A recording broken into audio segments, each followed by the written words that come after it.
इस बात में कोई शक नहीं है कि जैसे-जैसे साइंस तरक्की कर रही है, वैसे-वैसे हम नई चीज़ों को जान रहे हैं। लेकिन ये भी एक हकीकत है कि अभी तक बहुत कुछ ऐसा है जिसको देखकर साइंस भी बिल्कुल दंग रह जाती है। फिर मामला चाहे इजिप्ट में बनी 2500 साल पुरानी हेलीकॉप्टर और एरोप्लेन की हायरोग्लिफिक्स की हो, रशिया में अपने आप बड़े होने वाले क्रेटर की हो, या फिर नासा को स्पेस से रिसीव होने वाले मिस्टीरियस सिग्नल की हो। हमारे चारों तरफ कई ऐसी चीजें हो रही हैं जिसके सामने साइंस को भी झुकना पड़ रहा है। तो ऐसे ही 5 मिस्ट्रीज के बारे में हम आपको बताने जा रहे हैं जिनकी असल हकीकत आज तक किसी को भी मालूम नहीं है।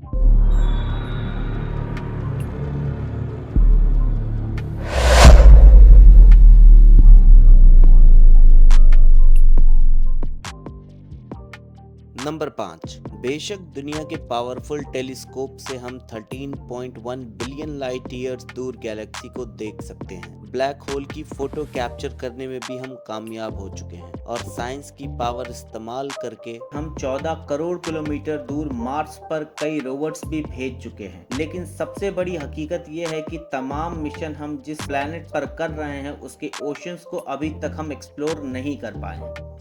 80% ओशन के हिस्से ऐसे हैं जहां की दुनिया हमारी दुनिया से बिल्कुल ही कटी हुई है। ओशन का deepest point Mariana Trench 11,022 metre गहरा है, लेकिन हम इंसानों ने ओशन का सिर्फ वो हिस्सा अभी तक एक्सप्लोर किया है जो सिर्फ 200 मीटर गहरा है। इस पॉइंट को ट्विलाइट जोन कहा जाता है, जहां सूरज की रोशनी ना होने के बराबर है। लाइट के अलावा यहाँ प्रेशर 320 पाउंड पर स्क्वायर इंच है। ये इतना ज्यादा है कि जैसे किसी इंसान के जिस्म के सिर्फ 1 इंच के हिस्से पर ट्रैक्टर का टायर रख दिया जाए। यही वजह है कि इंसान का चांद पर जाना तो आसान है, लेकिन ओशन के ट्विलाइट जोन से भी नीचे जाना बहुत ही मुश्किल है। एक एस्टिमेट के मुताबिक ट्विलाइट जोन के नीचे जितनी भी लाइफ रहती है, हम उनमें से सिर्फ 5% को एक्सप्लोर करने में कामयाब हुए हैं। इसके अलावा 95% में क्या है, ये अभी तक साइंस के लिए एक मिस्ट्री बनी हुई है। नंबर 2। अटलांटिक ओशन को हवाई जहाज के जरिए अकेले पार करने वाली ये अमेलिया एयरहार्ट अपने बचपन से ही इसको एडवेंचर और फ्लाइंग करने का बहुत शौक था। 1928 में अमेलिया ने अटलांटिक ओशन को अकेले पार करके दुनिया को हैरान कर दिया, क्योंकि इस दिन से पहले ये काम किसी लेडीज ने नहीं किया था। इसके बाद 1932 में हवाई से यूएस मेन लैंड तक अकेले प्लेन फ्लाई करके अमेलिया ने वो करके दिखाया जो आज से पहले कोई मेल पायलट भी नहीं कर पाया था। अपने शौक को पूरा करने के लिए और वर्ल्ड रिकॉर्ड बनाने के लिए अमेलिया ने पूरी दुनिया का गोल चक्कर काटने का प्लेन बनाया। 2 जुलाई 1937 को अपना वर्ल्ड रिकॉर्ड बनाने के दौरान अमेलिया और उसके साथ मौजूद नेविगेटर फ्रेड नोनान ने रिफलिंग के लिए पापुआ न्यू गिनी के शहर लाई में लैंड किया। लेकिन रिफलिंग के बाद जब दोबारा उन्होंने अपना सफर शुरू किया तो सेंट्रल पैसिफिक ओशन के हाउलैंड आइलैंड के करीब आकर इनका कनेक्शन कंट्रोल टावर से डिस्कनेक्ट हो गया और उसके बाद आज तक उनका पता ना चल सका। कई सर्च पार्टीज ने पॉसिबल क्रैश लोकेशन पे कई महीनों तक सर्च किया, लेकिन ना अमेलिया मिली, ना फ्रेड और ना ही प्लेन का कोई भी छोटा सा पुर्जा। इस कहानी को आज 85 साल हो चुके हैं, लेकिन आज तक ना ही किसी साइंटिस्ट और एक्सपर्ट को जरा सा भी कोई एविडेंस मिला कि कहां अमेलिया गई और कहां उसका प्लेन।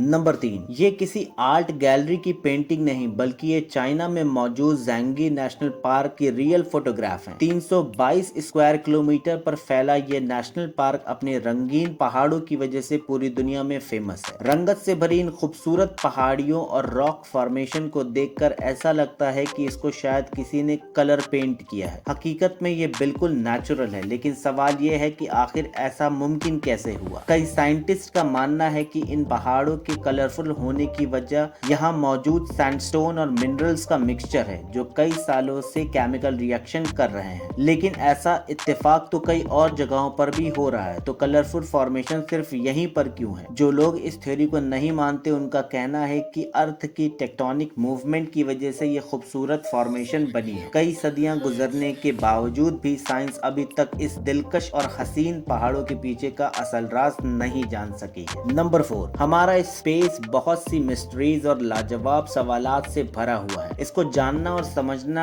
साइंस के लिए अभी तक एक इम्पॉसिबल टास्क है। पिछली कई सदियों से साइंस हमारे यूनिवर्स की सबसे बड़ी ताकत को समझने की कोशिश कर रही है, लेकिन अभी तक नाकाम है, और वो ताकत है ग्रेविटी। जिस तरह अर्थ की ग्रेविटी बहुत से ऑब्जेक्ट को अपनी तरफ अट्रैक्ट करती है, इसी तरह सूरज की ग्रेविटी अर्थ के साथ साथ सोलर सिस्टम के दूसरे प्लैनेट्स को भी अपनी तरफ अट्रैक्ट करती है। लेकिन सूरज को किसकी ग्रेविटी उस जगह पर रहने के लिए मजबूर करती है? सूरज तो बहुत छोटी बात है, करोड़ों अरबों गैलेक्सी, और इन गैलेक्सी के स्ट्रक्चर को कौन सी ग्रेविटी ने बना रखा है? कोई तो ऐसी चीज जरूर होगी जिसका मास इतना ज्यादा है कि वो इन बहुत सी गैलेक्सी को अपनी अपनी जगह पर मेंटेन किए हुए। साइंटिस्ट ने इस ना दिखने वाली ग्रेविटी को डार्क मैटर का नाम दिया है, और यह मैटर हमारी यूनिवर्स के 85% मास को कवर करता है। पर हैरत की बात यह है कि पिछली कई सदियों से इस पर स्टडी करने के बावजूद भी हम इतने ज्यादा फैले हुए इस मैटर के बारे में ना कुछ जानते हैं और ना ही इसको